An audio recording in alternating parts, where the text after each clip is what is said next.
Long ago, in a time when the world still held hidden wonders, there stood a humble cottage at the edge of a wide emerald green valley.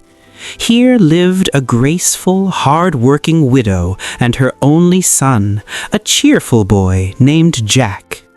Their home leaned with age, the thatched roof sagging like the tired shoulders of an old friend. Their sole treasure was a gentle brown cow named Milky White, whose rich milk had sustained them through their darkest times. But as the seasons turned and the bitter winds arrived, Milky White's milk ran thin. Jack's mother, a woman of profound elegance and resilience, sold what little butter she could churn. She mended garments for her neighbors with deft hands, silently hoping for a shift in their fortune. One chilling morning, with their last crumbs gone and the hearth reduced to cold ash, she looked at her son with a heavy heart. "Jack, we have no food left and no coin to buy more. You must take Milky White to the market and sell her. Whatever price you secure must be enough to keep us alive." "Do not worry, mother. I will bring home a fair price," Jack promised. Though saddened to part with the loyal creature he loved, the boy nodded bravely.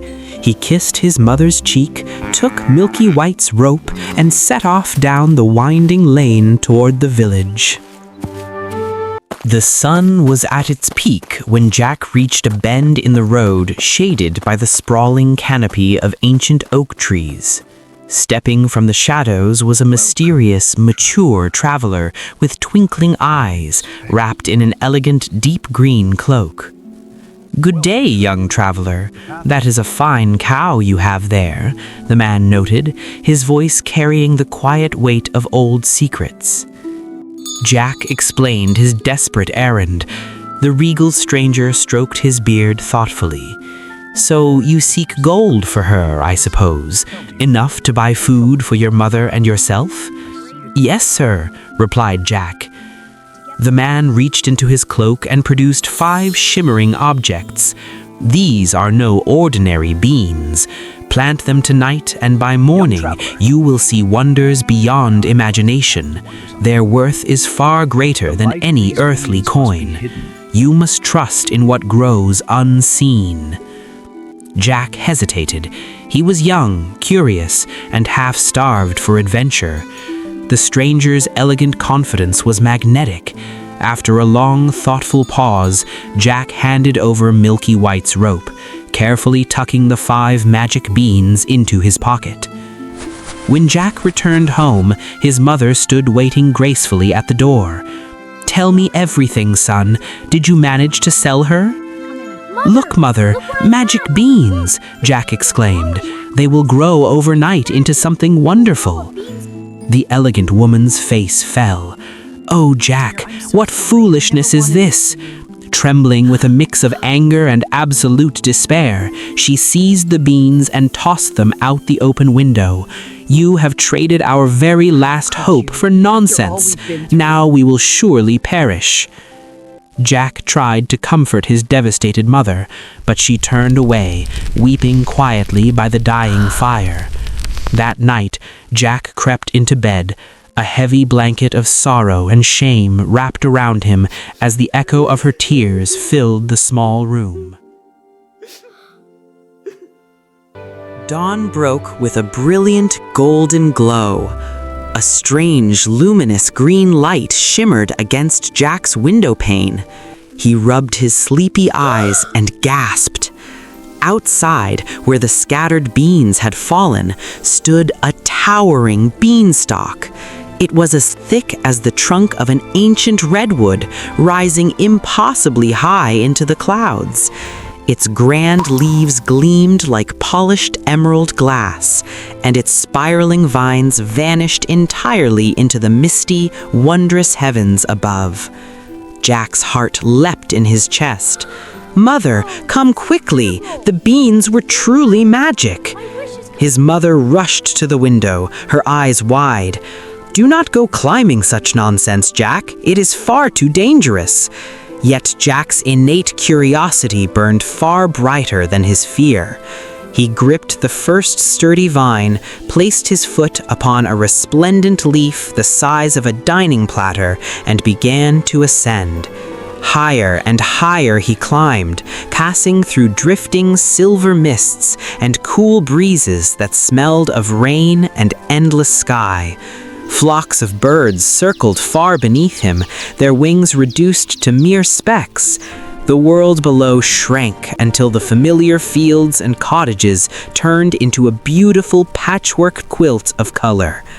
At last, after what felt like hours, Jack pulled himself over the cloud line and stepped onto a land unlike any he had ever known. Here, the clouds formed solid rolling meadows, and the air hummed with a soft, melodic wind. Jack wandered along a pathway paved with smooth silver stones until a magnificent castle loomed in the distance. Its towers pierced the upper atmosphere, and its golden gates were so impossibly tall that a horse could gallop beneath them without so much as ducking. Standing elegantly near the gate was a giantess.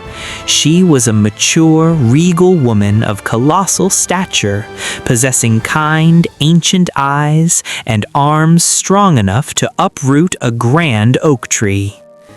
"Good morning, ma'am," Jack said politely. "I am hungry and very far from home. Could you spare a bite to eat?" The towering woman looked down with pity. "Poor boy, I would give you breakfast gladly, but my husband would surely eat you for his own. Please, ma'am, I will be quick and gone long before he knows I am here." Her elegant heart softened. She gently lifted the boy into her grand kitchen, providing him with a piece of warm bread as large as a boulder and a mug of milk big enough to swim in. But before Jack could finish his meal, the stone floors began to tremble. Thud, thud, thud. "Quickly, hide," she whispered, "and stay completely still." A massive shadow filled the doorway. The giant strode in, a monstrous, terrifying figure with tangled hair and a voice that roared like thunder through the great hall. "Fee, fi, fo, fum. Be he alive or be he dead, I'll grind his bones to make my bread." The giantess stepped forward, her poise unbroken.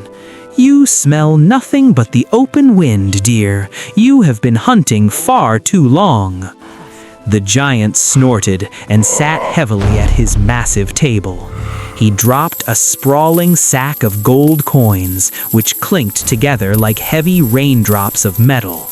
He counted them slowly, his massive head nodding, until he fell into a deep, booming sleep.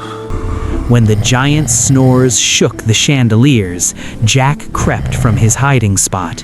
He bravely hoisted one small sack of gold over his shoulder and ran as fast as his legs could carry him. Down the beanstalk he slid, leaves rushing past his face, until his feet touched the soft earth of his own yard. "Mother, look what I have brought!" His mother gasped. "Jack, where did this come from?" Jack told her the entire magnificent tale, the elegant giantess, the sprawling castle, and the hidden treasure. Though terrified by the danger, his mother could not deny their miraculous fortune.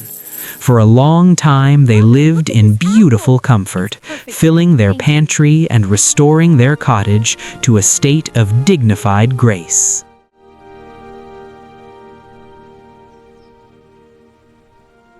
But gold, no matter how heavy the sack, does not last forever.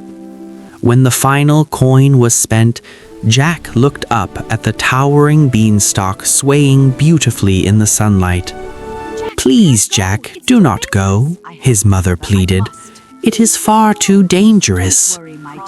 I must climb again, Mother. Perhaps there is more to be found.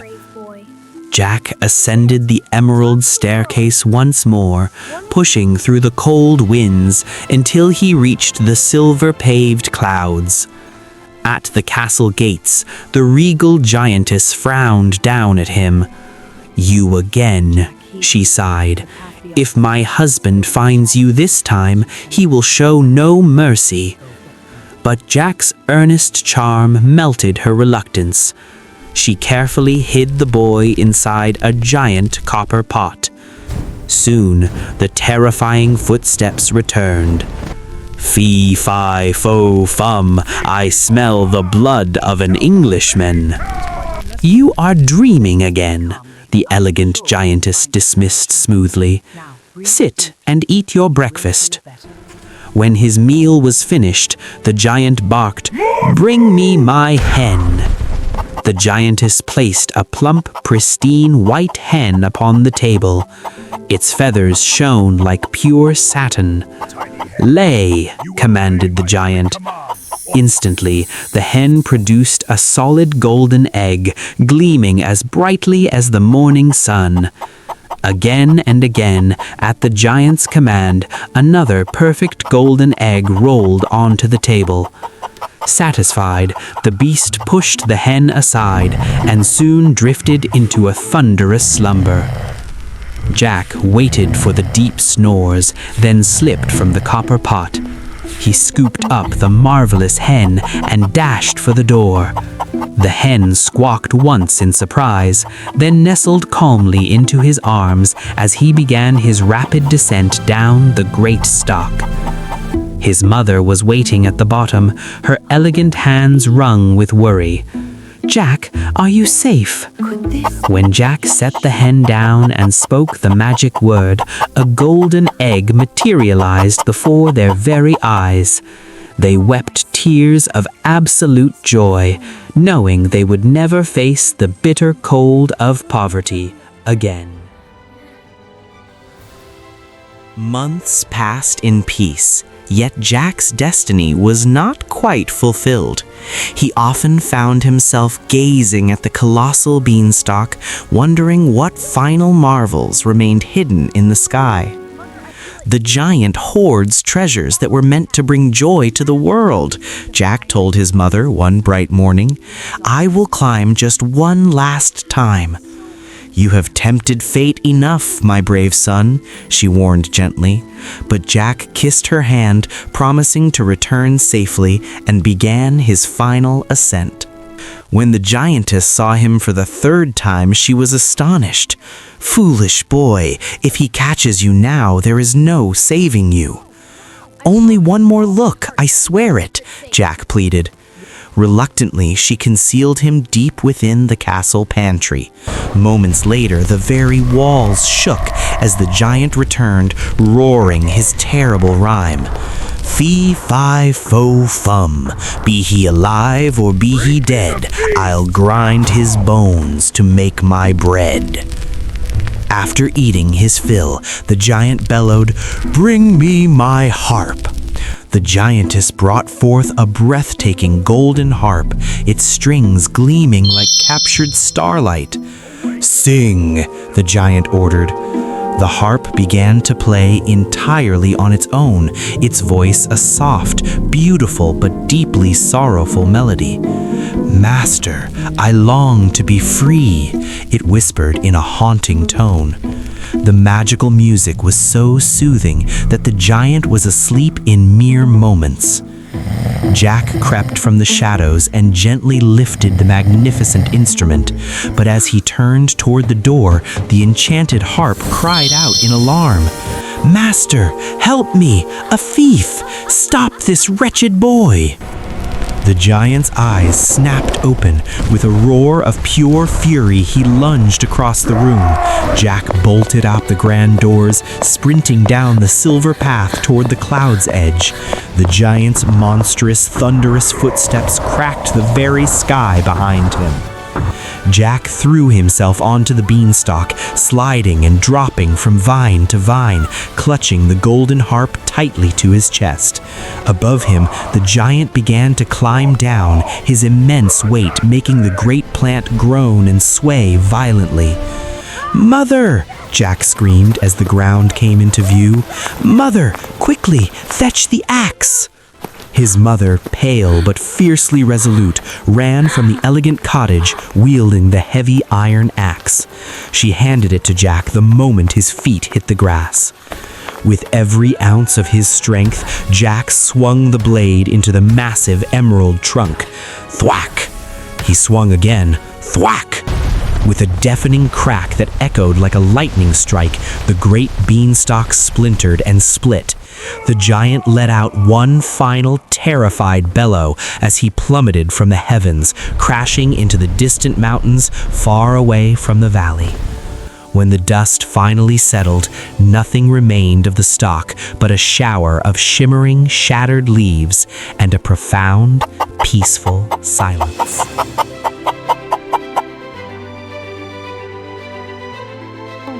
His mother dropped to her knees, pulling Jack into a fierce embrace. "Oh, Jack, my brave boy, it is finally over." In Jack's arms, the golden harp began to play a new tune, one of overwhelming joy, freedom, and light. From that glorious day forward, Jack and his mother lived in absolute comfort, radiating kindness to all in their valley. The magnificent hen provided all the wealth they would ever need, and the golden harp filled their beautiful, restored home with music that warmed the soul. The terrifying memory of the giant faded away, becoming nothing more than an exciting legend told around grand fireplaces. Jack grew into a wise and joyful young man, never forgetting the profound lesson he had learned, that true courage is not the absence of fear, but the unbreakable will to climb upward despite it. Sometimes, when the valley sky turned a deep golden hue at sunset, Jack would look up, smiling at the heavens, and though the enchanted staircase was gone, he lived happily ever after, knowing that the greatest adventures in life begin with a single brave step, or perhaps just a handful of magic beans.